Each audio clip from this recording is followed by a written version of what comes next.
Hello et happy Monday! On se retrouve pour la guidance de la semaine et cette semaine, vendredi, juste avant de partir en vacances, je te propose un tout dernier soin énergétique, chamanique et collectif pour venir nettoyer, ouvrir et booster ton chakra sacré, le chakra de ta force vitale, de la confiance en toi, de la spontanéité, de la joie, du plaisir et aussi du lâcher prise. Donc si tu as envie, besoin de travailler toutes ces parts-là, ben tu n'as plus qu'à t'inscrire en suivant les liens habituels en dessous sur YouTube, au-dessus sur Facebook et dans ma bio sur Instagram. Cette semaine, on a encore une semaine hyper positive.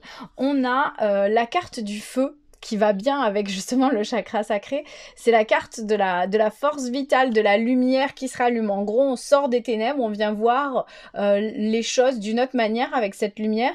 Et on voit qu'il y a deux coqs là qui sont prêts à se battre et en gros ils sont prêts à donner leur vie, donc ils vont vraiment tout donner, ils ont une force vitale énorme pour tout donner et avancer coûte que coûte. Donc c'est plutôt une bonne chose, c'est vraiment le feu qui vient te nourrir, qui vient nourrir ta force et qui te permet d'avancer et de voir les choses différemment. Ce qui va te permettre d'accueillir un nouveau départ, de nouvelles choses, une nouvelle manière de voir les choses puisqu'on a la cigogne qui apporte de la bienveillance, un nouveau message ou un petit bébé, un nouveau projet, quelque chose en tout cas de nouveau.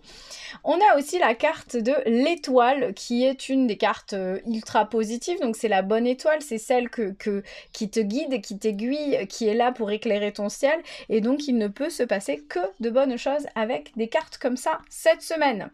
Ton âme par contre, elle trouve qu'il y a quand même beaucoup de choses encore dans ta tête et elle a besoin que tu priorises, que tu trouves un moyen d'ordonner ce qui est important, ce qui est utile, ce qui ne l'est pas et qu'est-ce qui passe en premier.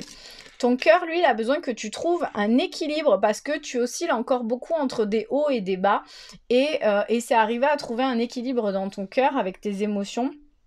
Et peut-être que le lâcher-prise du soin collectif de la fin de la semaine pourrait t'aider. Et ton corps, lui, il a besoin que tu profites. C'est l'été, il a besoin de profiter, donc il nous parle de papilles. En gros, il a besoin que tu dégustes, que tu profites, que tu goûtes la vie, que tu te fasses plaisir au corps, au cœur et à l'esprit avec des petits plaisirs gustatifs. Et l'univers, lui, il te parle de transformation puisqu'on a la carte du papillon. Donc le papillon était chenille, sa transformation fut longue et périlleuse, rien ne le prédisposait à de telles beautés et légèreté. N'abandonne pas ta transformation, est certes douloureuse, mais l'univers te soutient. Et en gros, tu vois, la chenille, elle est dans son cocon et tout ça, elle est un peu dans le noir, et le feu vient rallumer tout ça, et donc il y a ce nouveau jour, cette nouveauté qui vient voir le jour et qui te permet de retrouver de la vie, de retrouver de la force vitale et d'avancer avec un feu intérieur qui est présent, qui est différent et qui te permet de voir les choses différemment. Donc voilà pour cette guidance de la semaine. J'espère que ça te parle. Si c'est le cas, mets-moi un petit commentaire et on se retrouve la semaine prochaine pour débuter les tirages du mois d'août. Je te souhaite une excellente journée et à très bientôt.